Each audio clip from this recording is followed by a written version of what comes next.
Hello, everyone, and welcome to this discussion on navigating ERP transformations, which is hosted by Executive Leaders Network in conjunction with Verdantis. I'm Karen Packham, and I'm going to be your moderator for today's discussion. We have two great speakers, Anbarasu Reddy from Verdantis and Justin King from Chevron, who are going to share key lessons with us today learned from Chevron's SAP S/4HANA migration with Verdantis' AI-powered solution. And we'll talk about strategies for future-proofing your ERP systems and master data management best practices. So I'm looking forward to a lively and informative discussion. Before we get started, though, I'd like to go over a couple of housekeeping items. First of all, we'd really like you to join in by asking questions today as we go through this webinar. So to do so, you can use the chat function on the right-hand side, the comments chat function. We'll be keeping an eye on this throughout the webinar and answering some questions as we go. But rest assured that we've kept some time aside at the end as well for anything that we don't get round to answering during the webinar itself. We'd really like you to join in on this discussion today. So please ask questions, as I've mentioned, but also share your insights. Feel free to chat with each other and get to know each other, also using that chat function on the right-hand side of your screen. It's a great opportunity to build some relationships with other people who are working in similar areas to yourself. One last thing, we are recording this session to share afterwards. So without any further ado, let's get started. Today's session, we're going to dive into some key considerations for migrating to SAP S/4HANA, focusing on lessons learned from ERP transformations. This is a critical topic for organizations navigating modernization, as S/4HANA has become the foundation for digital transformation by offering advanced capabilities and analytics, automation, and real-time data insights. Migration to S/4HANA isn't just a technical upgrade, though. It's a strategic shift that requires organizations to rethink their business practices, data management, and change management. One of the most important aspects of this journey is transitioning from SAP ECC to S/4HANA, a process that involves careful planning, data cleansing, process re-engineering, and system harmonization. As part of this shift, ECC closing support is a vital phase that ensures a seamless transition. This involves ensuring that data from ECC is properly closed, reconciled, and archived to enable a clean cutover to S/4HANA. Data integrity, consistency, and validation become priorities to ensure that no critical information is lost during this migration. Proper planning during ECC closure helps reduce risks, streamline testing, and enables a faster go-live for S/4HANA while maintaining operational continuity. But that's enough from me. I'm going to introduce you to our two experts today. So first of all, to share his expertise on this topic. We're really excited today to have insights from a seasoned leader with hands-on experience from this journey. So let me introduce our guest of honor, Justin King from Chevron. Now, Justin, I know that Anbarasu is going to talk to you in a minute about your background, but before he does, I'd just like to ask you to introduce yourself and say something about your role at Chevron. Yeah, so my current role is the Global Materials Management Advisor for Chevron. And in this role, one of the things we're looking at is how do we standardize processes? How do we advance? And part of that is our migration from ECC to digital core. This has been a journey. We've been on it for about 2.5 years, and it is going to continue for other 4 or 5 years, depending on how we look at the path. And I'm excited to be here and talk about it. Okay, great. Thanks for joining us today. And Anbarasu, you're going to be leading our conversation today. Anbarasu Reddy from Verdantis. So similarly, can I ask you to introduce yourself, telling us what your role at Verdantis is and a little about what you do? Sure. Thanks, Karen. My name is Anbarasu Reddy. I'm General Manager and Head of Operations at Verdantis. I have overall 25 plus years of experience. Over the years, I've been fortunate enough to work with a lot of Fortune 500 companies and helping them in their MRO transformational journey. I've been helping them in data cleansing as well as data governance platforms. Yeah, so that's about me. Okay, great, lovely. So actually, at this point, Anbarasu, I'm going to hand over to you to kick off the discussion with Justin. And we're all excited to hear about the insights and the lessons you've learned from your collaboration. Over to you. Thanks, Karen. Thank you very much. Thanks, Justin, for taking out time from your busy schedule and participating in this session. I'm sure everybody will have a lot to learn from you. Just to start, I think you have had an impressive journey with Chevron. For the past 15 years, you have been with Chevron. Can you give us a bit of background about yourself?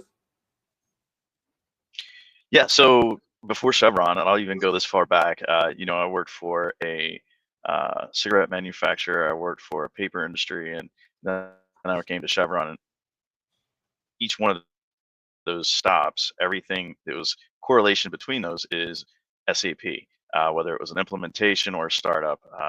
In Chevron, I started at Ornite, which is our additives division in the logistics area, then moved into Gulf of Mexico, which is our deep water exploration. That's category management, business manager, then do a global materials management role. And again, working now on another SAP upgrade from ECC to S4. When you look at it, it's kind of the backbone of all of our data. I know we're going to get into that a lot more as we go through, but that's kind of the brief history of the 15 years I've been in Chevron, is really all the way up from the logistics and an implementation into SAP and Ariba, and then now we've had 2 different other implementations, one into GEP, which is a procurement software, and now into S4. Great. And as a global material management advisor, especially in the Chevron's S4 HANA migration, what are some of your responsibilities with respect to your customer data, vendor master data, or material master data? Yeah, so interestingly enough, when we look at this, one of the journeys that we had, this is a long journey for us, and under our role, the first thing to set up was, what are the parameters as we move forward to S4? And I should have put this in here a little bit earlier, but our current ERP evaluation is that we have multiple. We don't have one, we have multiple instances of ECC. We have multiple instances of JDE, and then we have some other smaller ERPs. And so with that, some issues with data quality. And the reason is that everybody kind of does their own thing. So our first thing was to set up the parameters of like, hey, are we going to go to a single global item master, material master setup? Okay, if we are, we need to put some governance into that. So we set up a data governance board. Then we got to come up with, hey, if we're going to come up with a single item master, what's the taxonomy for it, right? What are all the characteristics and attributes that need to be set up there? And we need to set that framework. Then we need to roll that out to the business units, make sure it's okay. And then there's going to be also there's going to be different business rules that come up. We need to come up with those business rules for Chevron that make sense, set those up and create those as a proprietary taxonomy within our company. And that's what we did. Great. Okay, right. I think I'll actually, I've got a question at this point about, So when Chevron decided to work with Verdantis, what were the key factors that led to that decision, Justin? Through different parts of the implementation, we have 4 releases to our implementation, all with subcategories. So we're in part 2 right now. And one of the things that we found is that we have a global shared services, and our goal is cleaning up of our material master data into one. And as we did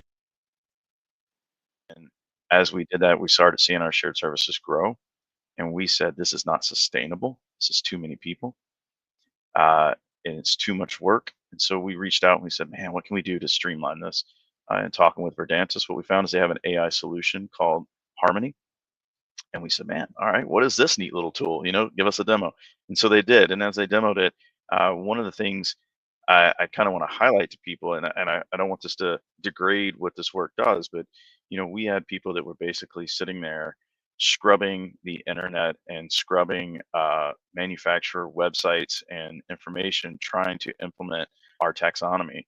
And so what we did is we partnered with Verdantis and we said, hey man, this tool, if we give you our taxonomy and all of our information, can it do this automatically without us in there? There's some oversight that has to happen. And they said, sure, we can do this. And so we ran a POC to see if it works.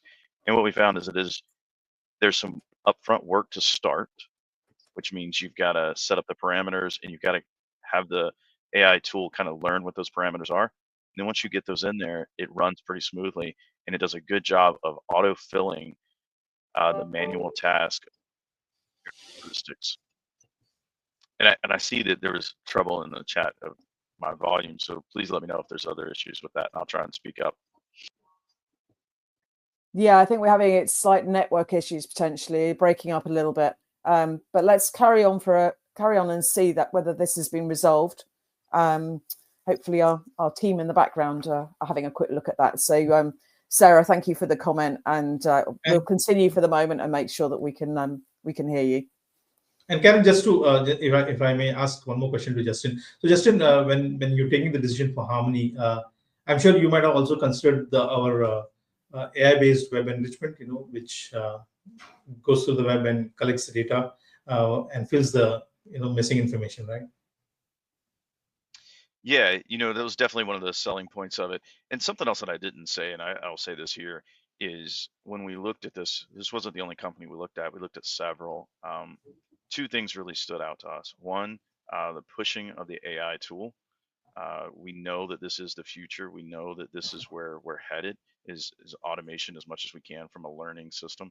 And the second, to be bluntly honest, is the past experience. And when I mean that, not our experience with Verdantis, but Verdantis's experience in SAP and in the oil and gas industry. We needed that OC. We did not have that OC in-house, and so we reached out to a company that did. Okay. Interestingly, thank you, given that we've been talking about quality of communications here. So let's have a think about data quality at this point. So data quality is often a major challenge for global organizations. Given Chevron's global presence with multiple plants and operations across various countries, what specific challenges did you encounter during the transition, particularly around language, culture, and local regulations? Yeah, so it's an interesting dynamic in the fact that I said we have multiple ERPs that are running. We have multiple materials being created. So when you talk about duplication, it's very high. When you talk about incomplete materials, that was also high. When you talk about obsolete materials sitting in the system because of lack of cleanup, that was high. So all of those things are why we had to start with a basic taxonomy and start with a governance. Those are the backbones, I would say, of getting started. When you start looking at language and barriers, it's really not the biggest issue. The biggest issue becomes government regulations. Who can do the work? Who can't do the work? Do they have the OC? And so that's one of the things that we're looking at is as we partner with a third party to say, hey, can you handle all these? And can you work across various time zones? Because again, as a global corporation, we're not on a single time zone. We are all over the place. And a lot of times you need a speedy answer. Yeah, so in terms of local regulations, then, so yeah, that's a key thing that you mentioned there. Can you give us a few more insights into that side of things? How do you deal with that in such a large country, large company? So we're just scratching the surface on it. Right now, we're in our North America implementation, and so our international will be going next. And as we do that, we're trying to look at how we can, I don't want to say outsource, but how we can push this to a service model, and that service model work for us outside of using our own people. When we start using our own people, we have to make sure that we train them and have the right OC. And there's a lot of people that just don't have that training or OC. And so we've got to look at what kind of a support model is there. And that's one of the reasons we looked at for this trial or proof of concept with Verdantis, is to say, hey, does this work? And if it does, then we're going to push it across to other business units. So we're not fully there yet, was my long-winded answer to that right now. And Justin, so talking about the S4 migration, so how do you see that benefiting Chevron's overall supply chain, logistics, and procurement? All right, I'm going to try not to get on a soapbox on this one. All right, but if you look at anything, whether it's your metrics, your KPIs, your financial reporting, everything, you look at your procurement, and you look at how you run a category, how you leverage sourcings, all of that relies on good data. If you have poor data, and I can tell you from working with other oil and gas companies, we all have poor data. We're so big, and I like to tell people it's the one part of the business nobody wants to talk about. It's the most important part. It's a building foundation block, but nobody wants to talk about it because you got to spend money to clean it up. You got to spend money to get it to where you need it, and nobody wants to do those two things, right? In the oil and gas industry, it's not pulling oil out of the ground, right? But what it is doing is it's driving the right business decisions and the right procurement decisions. And so there's been a renewed focus and a renewed energy around this to say, oh, yeah, our data is bad. And so with that, that is one of the biggest focuses we've had, is let's clean this data up, let's standardize it, let's put governance to it, and then that will enable us to make better decisions down the road. Are we buying the right stuff? Do we have too much of it? Do we have obsolescence? Do we have stuff that we could have swapped over for another one? And I'll use a basic example of this for you. When you look at it from a global standpoint, if everybody has a different name for a material master, or a different set of names for a material master, one BU could be buying 10 of them when the other BU needs 10. And they may have them in surplus, and all they have to do is swap them over. Instead, we're buying another 10, right? And that's just kind of like the tiniest of example of what you can do once you start standardizing your information, is you can share across the board. And then it also helps you leverage your buying power, right? Because now you know what you're buying across the globe, because it's a standard material, right?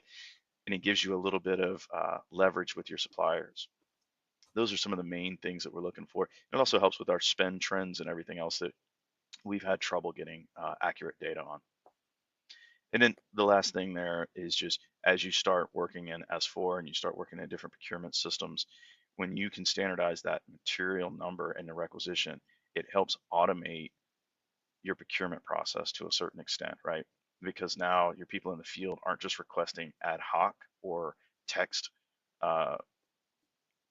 request for materials. They're going to a material master and saying, I want this material. And so that usually has a good catalog price or something else, or a vendor or a supplier set up for it.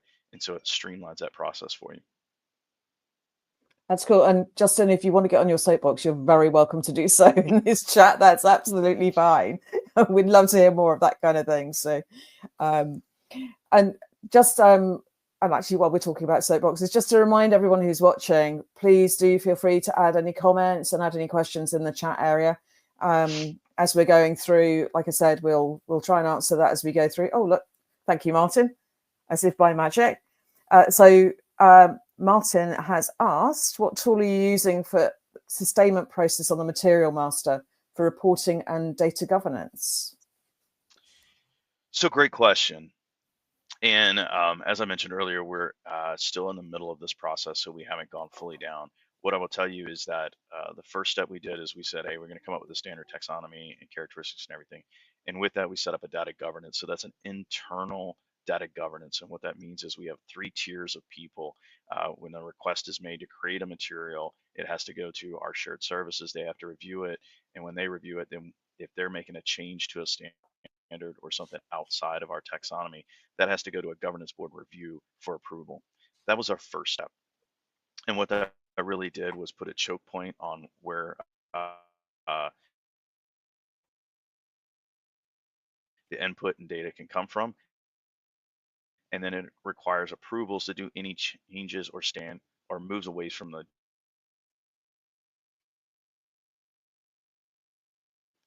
second part that is in there is, as you move to S4, they have what's called, it has some duplication checks. And what we find is that that's good, but it's not great. And in talking with other oil and gas majors, we've all realized that that still leaves a gap. And so we are actually pursuing an RFP at the moment, if you will, for a third. Unfortunately, Justin, I think you're breaking up on us a bit. There, so if there was anything unclear, I can restate that. Okay. I'll tell you what, with the hope that your connection is going to improve a little bit, I'll have a quick chat to Anbarasu and then we'll come back to you. And for those of you who are watching, if you feel that you're missing out on any of the information, we'll definitely come back to you afterwards. You're going to hear from Verdantis afterwards anyway. So please, if you've got further questions and we don't manage to get through to them, or you don't manage to hear Justin well enough, we will come back to you with those answers afterwards. So I'll move to Anbarasu for a moment and then we'll come back to Justin in a minute. So Anbarasu, what role did the automation and AI powered tools from Verdantis play in streamlining Chevron's data cleansing and harmonization process? So Karen, I'm sure Justin will also chime in here, but if you were to answer in Chevron leveraging Verdantis AI-powered platforms has played a significant role in transforming their overall data cleansing process, and it has also helped them in having high accuracy as well as high efficiency in their data. I'm sure Justin will agree to that. If you talk about specific factors or key indicators to that, I think scalability would be one, right? You cannot process large data sets and complex data sets in short turnaround time. And for that, you would definitely need an AI-powered platform, which helps you scale better and gives you the output, highly accurate output pretty fast. So that's one. Second, I think Verdantis has processed more than 1 million spare parts over the years, right? So those learnings that we had, and that's where AI helps takes those learnings and ensures that all the data set that comes in post that will have those learnings embedded in them. That is true. And so seamless integration with any of the platforms, and the one aspect that Justin spoke about, which is AI enrichment, that helps populate right data from the right source. So those are some things which has helped Chevron in their transformative journey, thereby helping them execute the project in a much faster turnaround time than that they would have taken if they had done it manually. Justin, I'm sure you would agree to that. Yeah, so I hope I'm back completely. I don't know what happened there. The question I'm guessing we're talking about is, did we use this as part of our transformation project separate? And so the answer is, it was a separate project. We had already started down the S4 journey. I think I mentioned this, that it was taking too many people, and we were looking for a solution that would help. That's where we reached out to this AI tool that, it helped, and it is helping still, but we are looking now on another service level of how we take that to the next level, because it is internally not something that we feel we can sustain and continue to drive the OC. So we're looking externally to see, hey, who's best in the market, and for a lack of a better term, whose niche market is this, because it's not our core competency. Okay, yeah, we're still having slight problems hearing you, Justin, but we'll plow on. So Actually, we had another question. Oh, Did that another question come through? in. Yeah. I don't know what's. Yeah, we've got another question in from Narendra.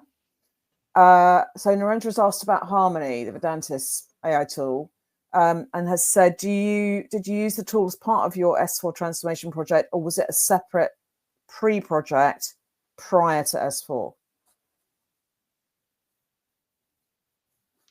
Yeah, so I think that's what I was just saying when I got. I guess the connection went bad. I think you already Yeah. addressed. We actually use this after we. After, okay. Yeah. Yeah, so it was after, and it's been something that we've used to help close a gap and realize that this is not an OC of ours, and that we need to explore a service like this further. Okay. So you're going to have to excuse the pun in this question I've got for you now, but everyone talks about data as the new oil. Okay. Well, with so much data out there, how do companies like Chevron refine and extract real value from it? It's just a great question, and to be honest, I think we're still trying to do it. You know, what we're on a journey for, and I'll tell you this from all the other oil and gas majors I deal with as well, is we're trying to figure out how do we cut the noise, and part of that is streamlining your data, and the other part is really cleaning it up, because when we look at data today, there's just too much out there that's not good, and that's why we're on this journey to enrich the data we have and keep it there. That's why we set a governance up, and that's why we're looking at a third party to say, hey, this is a service that can help us long term, because it is not our OC. And as I said earlier, you said data is the new oil. Well, you know, it's not pretty is the best way to put it. And there's not a lot of people that want to spend money on this. And so with that, it's one of the few resources to support data cleaning and governance gets cut. So that's why we're looking at, hey, how do we create a legacy and a long-term sustainability? And so that is really to look at different outsourced services like Verdantis to say, hey, let's hand this over to you and let you maintain this so that it's in a single point and it is governed the right way, so it doesn't get out of control. Because if you leave it to our own devices, in the oil and gas industry, we hire smart and intelligent people, and they want to recreate everything. And sometimes recreating everything causes more problems than it solves. And so we really need to keep that strict governance on, hey, this is what the industry calls this material. That's what it will be going forward. It's not whatever new name you want to come up with. So I hope that answers that question a little bit. It is gold. It will enable us, but the first part is standardizing and applying governance to it so that it doesn't get out of control. Okay, good. Anbarasu, turning to you now. So from your experience, what are the best practices for assessing and cleansing master data before an ERP migration like S4?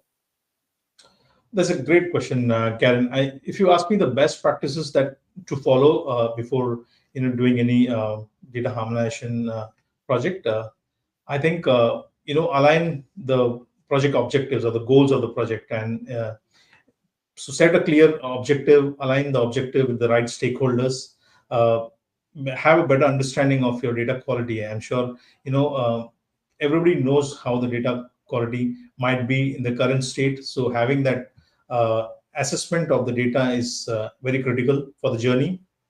Identifying the right tool and ensuring that you leverage the latest technologies like AI, artificial intelligence, that will ensure you have a process set up which is scalable and which will yield good and highly accurate data, and it will set up a process that can be reused for many more years to come. And validating and enriching the data, so that again becomes a very crucial part of the process. One, we need to ensure that all the data that you have in your system is filled with the right information, and for that Verdantis platform definitely helps in enriching the data. Testing the data, so once you cleanse the data, it is important that you test that data, you go over that data, review it, and ensure that whatever data that you received is highly accurate. And on the ongoing basis, ensure that there is a compliance to the rules that you already, so whatever rules you set in during data harmonization process are carried forward during your data governance, and that is followed across, so that nothing there is no misinformation in the system once you have done the cleaning. So I would say those are the best practices that I think will help the organization in the long run. Okay. And how important is it to establish a solid data governance framework? And what advice would you give to an organizations looking to maintain data quality during a migration?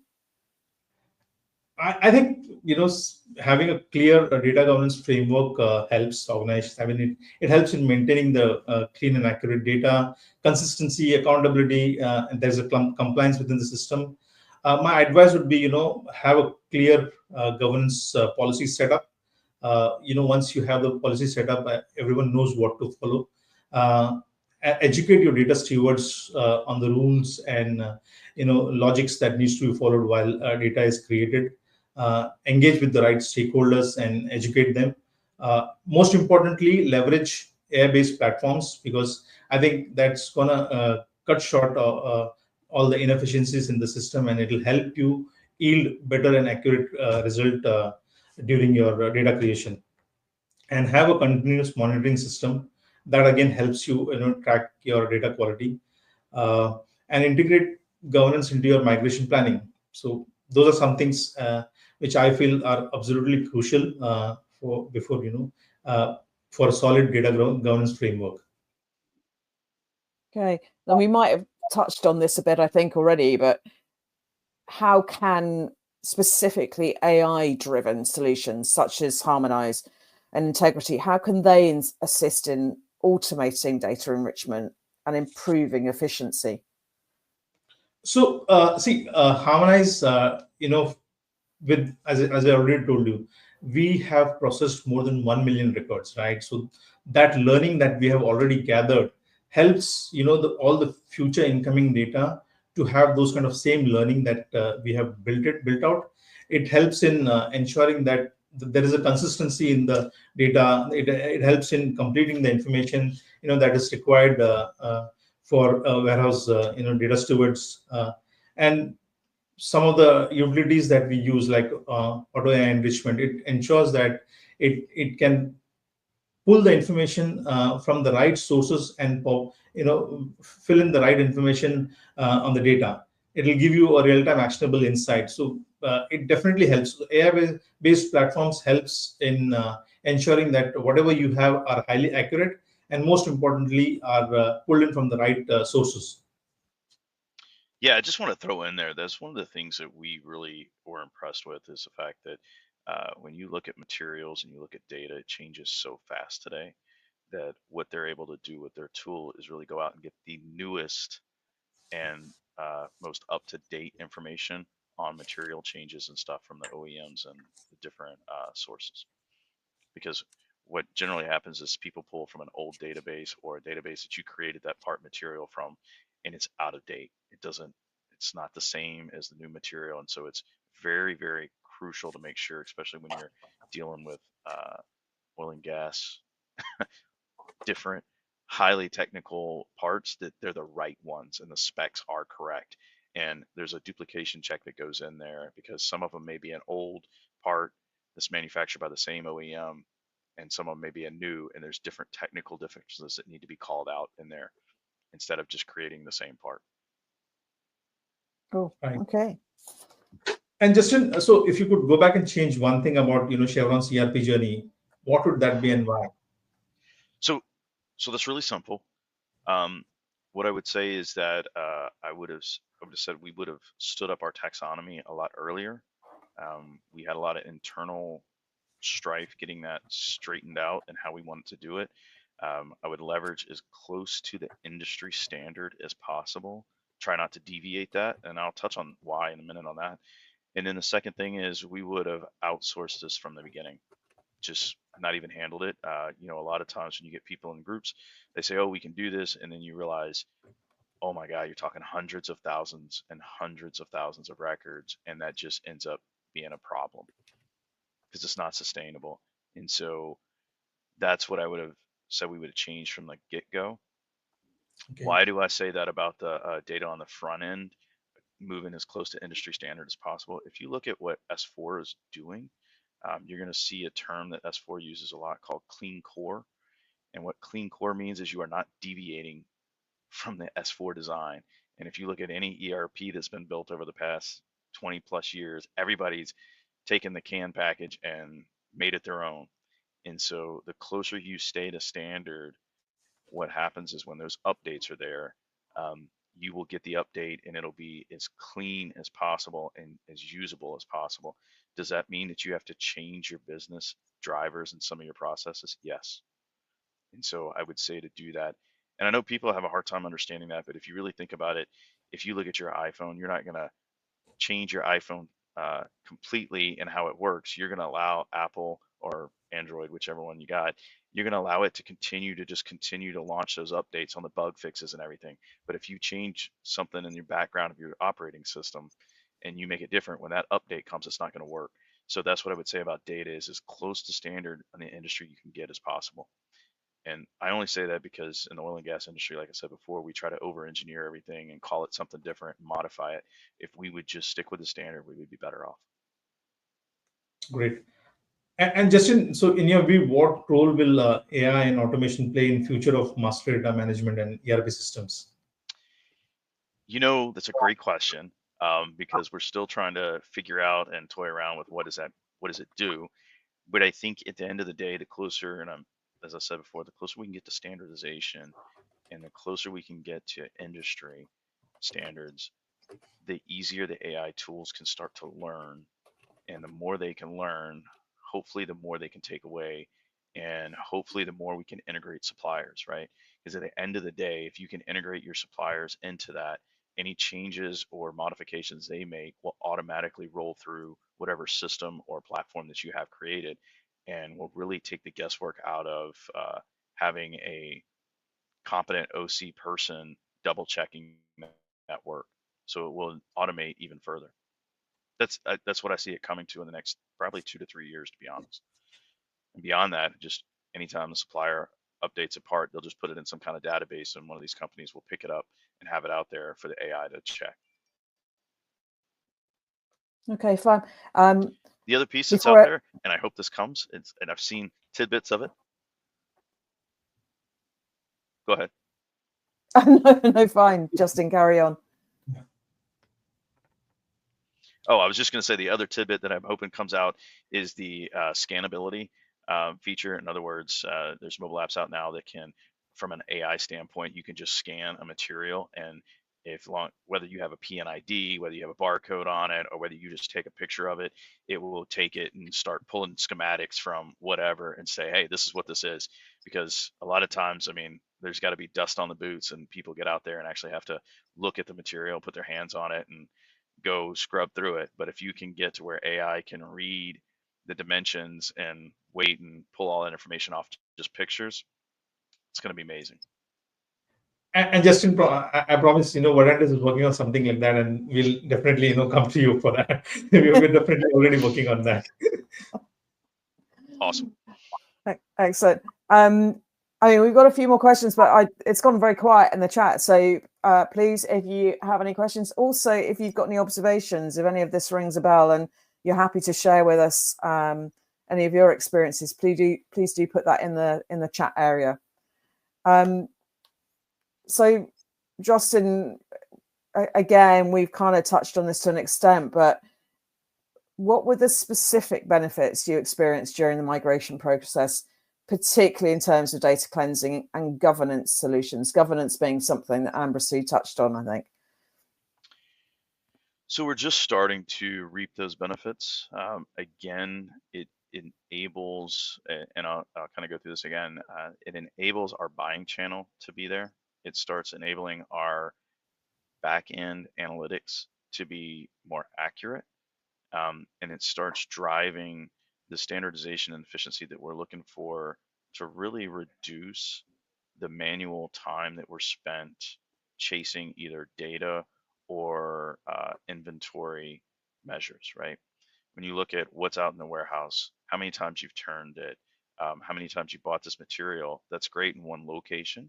Somebody can probably do it on a spreadsheet, but when you start talking about thousands, and we need that from a corporate standpoint, it's misguided, it's not aligned, and there's a lot of mapping and manual intervention that has to go through. So as we're going down this path, what we're seeing is that is cleaning up. Now it is a journey. This isn't a sprint, right? It's a marathon. And so we're right in the middle of that first step of that sprint, and we're starting to see some real benefits of that, of really, hey, we didn't know we had all this. Oh, here it is. Oh, this is why our MRP settings are off. And so once you get that straight, that helps with the planning as you move forward, whether that's buying, whether that's maintenance planning or whatever, because it starts giving you real-time information that's not skewed or, for lack of a better term, having to be put together afterwards, right? After fact measurements that are just not accurate. Okay, cool. And Anbarasu, in terms of, thinking about the AI side of things now, with the rapid advancements in AI, do you think we'll ever get to a point where data management is fully autonomous? Or will there always be a human touch? And Karen, this is a question that I get asked every now and then, and I will be honest here. So while AI is transforming the way data management is looked upon, but I'm sure there's still a long way to go, and achieving a full autonomous data management using AI is unlikely in the near time. I would say that a hybrid model will still work. I think AI can work on all the repetitive tasks, and it'll excel on that.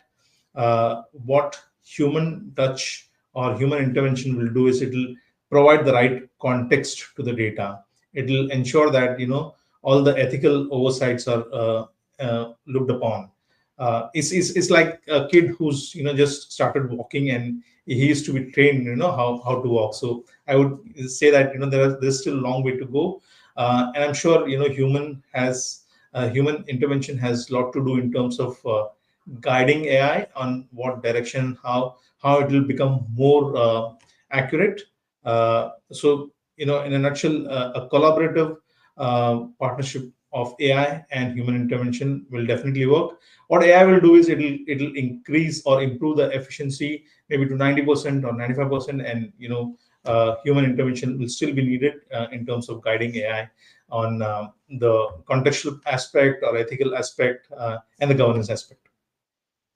Justin, I'm going to pull you in on this one because you reacted really quickly when I asked that question. What's your view on it?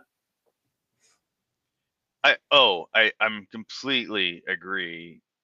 I think that my fingers were that it would be great if it would fully be autonomous. I don't know that we'll get there anytime soon. There's just a lot of training that has to go, and there's, as he said, oversight that needs to be there and rules and regulations.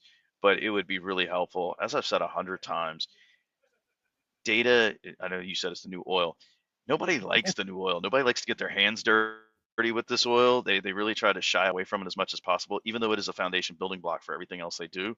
So it would be wonderful if we could get to a point where it is completely autonomous. But I just don't see that happening in the next few years, maybe a little bit further. Maybe the rapid deployments of AI will do there. AI is a great tool. We're trying to figure out how to use it internally ourselves. I know we've used Verdantis' tool as well.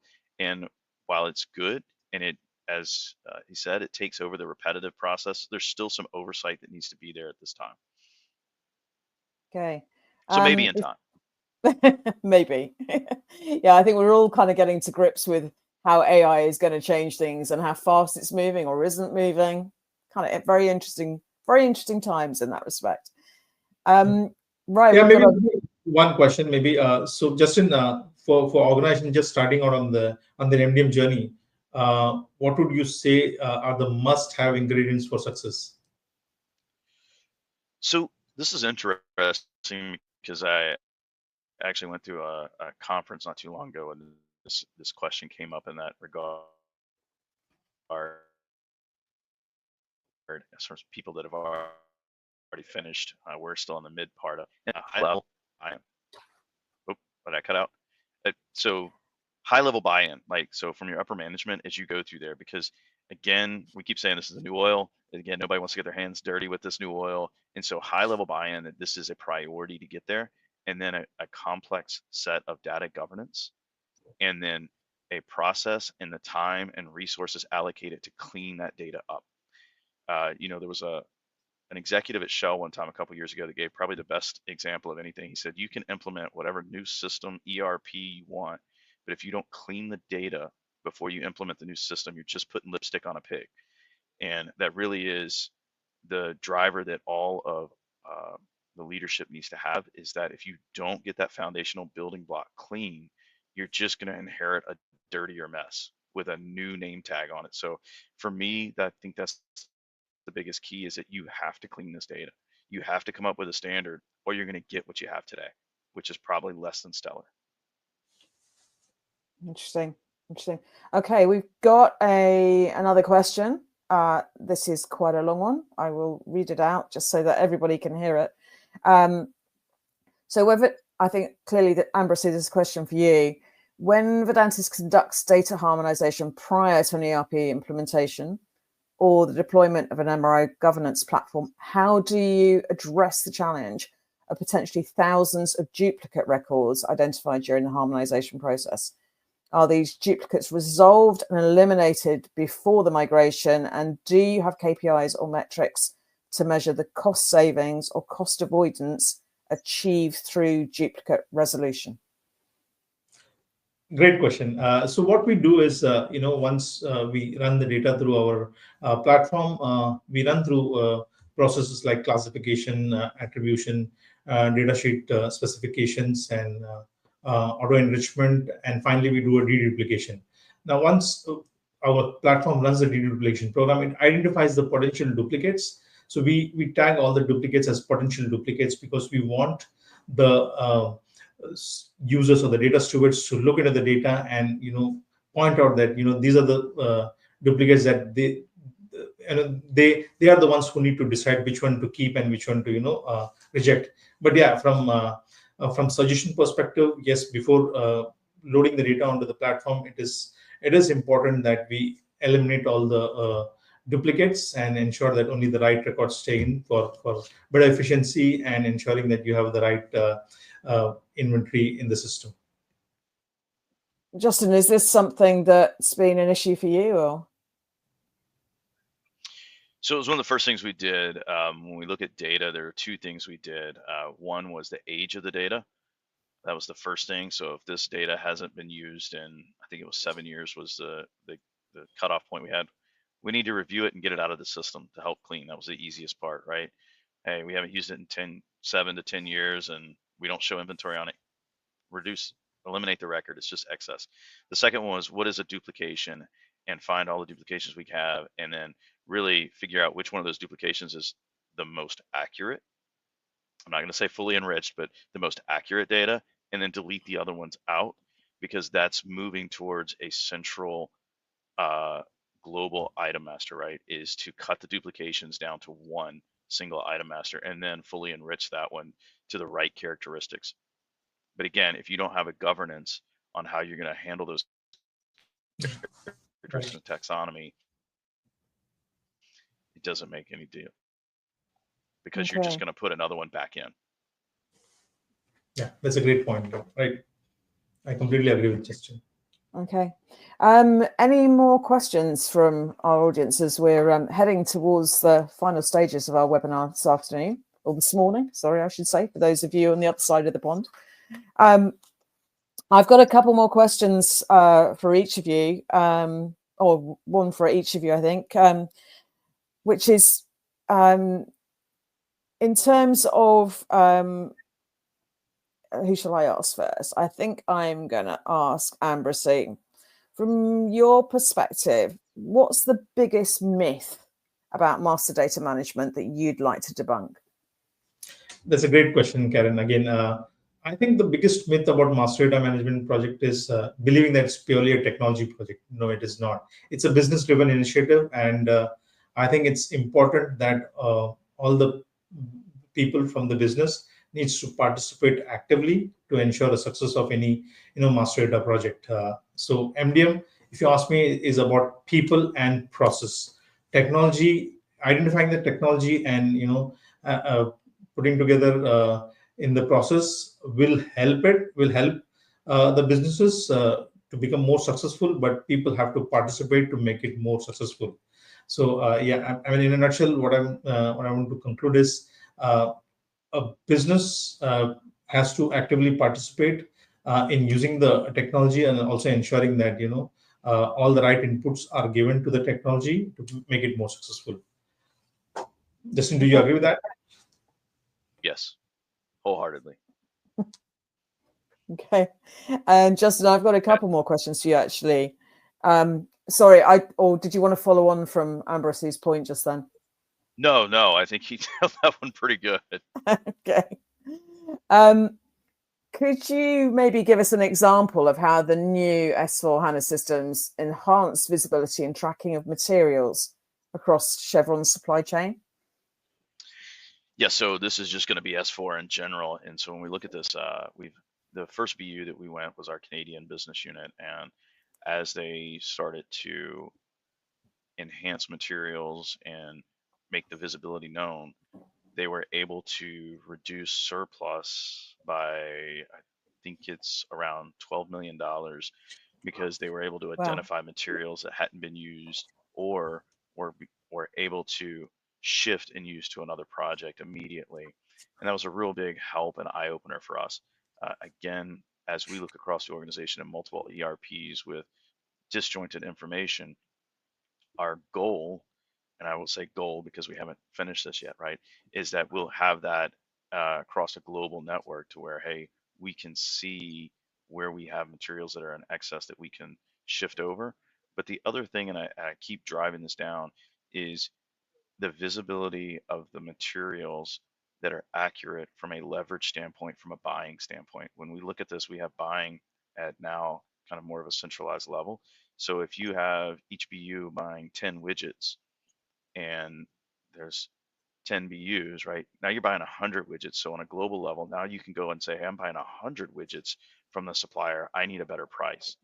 And the other piece is also from the field, when we standardize the process, we won't have free text items going in there so that we don't see that material being purchased and have records across of what we've made and whatever that category is of materials. And so those are things that are going to drive real leverage and cost value through the system. Okay, interesting. That's cool. Anbarasu, have you seen any other examples with any of your other clients where they've had real kind of changes in the visibility and tracking of the materials or whatever in their businesses? Yes, we did. Unfortunately, I'm not sure if I can take the name of the customer, but yeah, we have seen good transformation in the way the processes were operating after implementing the harmonization and data governance projects. Yeah, I guess it's one of those things that it's fair for me to ask that question to Justin because he's on the spot here. But yeah, we can't really name any other clients without them being here. No, next time. Okay. And for Justin, so if there's one final piece of advice you'd like to leave for any of the organizations who are watching today, who are about to embark on their ERP transformation journey, what would that be? Yeah, so I know it's going to sound like I'm beating a dead horse, but set up the governance and the taxonomy first thing. Second thing, make sure you have leadership buy-in to put the right resources and time to get the cleanup there. I say this all the time. Nobody likes to clean up data. Nobody likes to touch it. It's that garage full of stuff that everybody has. Nobody wants to go clean it up, but they know they're due, and there's probably something valuable out there, and they can probably solve world hunger with it, but nobody wants to go out there because it's a tedious task. And the other thing is just really however much time you think it's going to take, double it. Okay. Because it's just it's a labor of not love. Yeah, it's one of those things that estimating how long it's going to take, we all love to be optimistic, but sometimes we just have to be a bit more realistic about that kind of thing. Actually, I have got one more question for you. That's so, and this is for you, Justin, again. So what would be the top 3 benefits, give or take 1 or 2, in terms of impact that Chevron would say it has benefited from or will benefit from implementing this program?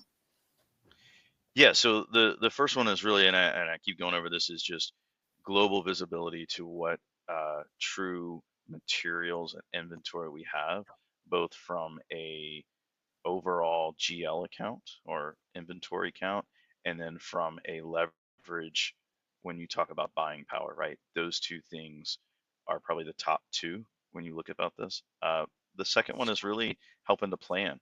Um, when you have materials sitting on the ground and you're buying excess because you don't know they're there and they're called something else, you're wasting time and resources all over the place.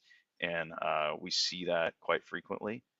It's easy to point it out after fact, and we're hoping as we complete this journey, we'll be able to drive more proactive planning instead of reactive planning when we look at our maintenance areas. Okay. Jonathan's just joined the webinar. That's fine. Hi, Jonathan. So he's got a question, which is, I have participated in the past in implementation projects of an ERP. On each occasion, it was asked to be done quickly, 6 months to a year. You say implementation is a marathon, and I agree. But what would the ideal time frame be from start to finish of an implementation? So an ERP implementation, to answer that, I will say this: it depends, right? It's the MBA answer. We are a global corporation. I've seen other oil and gas majors do it in about 5 years. We are on probably a slightly longer path. It's probably going to be probably around 8 to 10 years that we do this. And the reason for it is not because we don't want to do it faster. It's because you're shutting down and eliminating an old ERP and standardizing, and then you're also changing the way businesses run. And these businesses are in highly volatile areas, and we can't impact that work from a safety standpoint, so we have to take it very slow. If you were just a regular corporation and not into the safety restrictions that we have from our operations, you could probably do it a lot faster. I would say probably 2 to 3 years if, as a global corporation, something smaller if you were just like a US base. Okay. Anbarasu, do those time scales kind of fit with what you've experienced? I mean, things have changed. So, we have seen a lot of shorter turnaround time. But yeah, I mean, it depends upon, organization scale and, what ERP systems they have in place and how do they want to proceed with the transformation. But yeah, I mean, if you ask me honestly, in the last few years, we have shrunk the timing significantly. Okay. And another question that's come in, Anbarasu, they're all coming in now, flooding in. So what are the key factors that make Verdantis' solutions stand out in the MDM and ERP migration market? So if you ask me, I think AI-based solutions make us stand out. I think we have, so if I talk about harmonization, we have implemented, we have processed more than 1 million records, and that in itself gives us significant learning. So the knowledge base that we have gathered over the years gives us an edge from the others in the market. Okay, cool. Okay, well, I think we're nearly finished, and yeah, we're nearly at the end of our hour. So, gentlemen, I'd just like to thank you so much for your insights and all the information you shared with us in this discussion on S/4HANA migrations and master data management. I'm sure our listeners have gained valuable lessons from your experience. And also, I'd like to really thank our audience for tuning in as well. I'm sorry about the issues we've had with Justin's link. It was all fine when we were chatting just before we started, so I'm not really sure what happened there. The gremlins were trying to creep in, but we've managed to keep going. So thank you, Justin, for your patience and persistence in particular on that. Yeah, can I just say one thing as you do that? You opened, and one of the things you told the people on the call was really start sharing, making networks, and your experience as we do this. I will tell you that's probably been one of the bigger learnings I've had reaching out to other people in the industry, because you think you're rowing that boat alone. You're not. You're all in the same boat. You all face the same challenges. However, certain people will have different creative nuances and ways that they've done things. That is the best way to learn. And the best way to solve some of these problems is to share what you're doing and not just go it alone. So use platforms like this or any other ones that you can with other people in your industry going through the same thing. That's a brilliant tip. Thank you so much for that. That's excellent. And for our audience, following on from Justin's tip, you're going to be receiving a follow-up email, including access to the recording of this session. I think we answered all the questions, but if you have further questions, I'm sure that Verdantis will be happy to answer those for you. And then finally, I mean, unless Anbarasu or Justin have got any last things to add, I think we've pretty much covered everything. So until next time, stay tuned for more insights in our Thought Leadership series. Thank you, gentlemen, very much, and thank you to our audience. Thanks, Karen. Thanks, everybody. Justin.